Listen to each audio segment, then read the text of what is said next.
அடிதாண்டி வாழ்க்கை பூரா புத்தூர் கட்டுதாண்டி. இப்ப தமிழ்நாடு ரெண்டு பக்கமும் அடி வாங்கிட்டு இருக்கு. ரெண்டு மாநிலங்கள் கிட்ட முட்டி மோதி திணறிக்கிட்டு இருக்கு. பெருசு நான் போய் ஒரு டீ எடுத்துறேன்.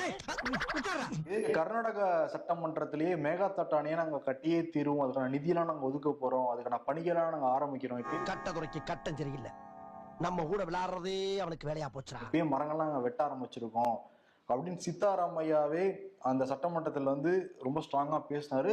இன்னைக்கு ஒரு முடிவோட தான் இருக்கானுங்க போல இருக்கு. என்ன எப்போ நம்மள விரட்டி அடிப்பானுங்க, இப்போ அடிச்சு விரட்டுவானுங்க போல இருக்கு. இந்த பிரச்சனை ஓயவே இல்லை. இங்க தமிழ்நாடு சட்டமன்றத்திலும் எதிரொலிச்சது. அதுக்குள்ள என்ன நடந்திருக்குன்னா, ஆந்திரால பாலாறு 23வது தடுப்பணைய கட்ட போறாங்களாம்.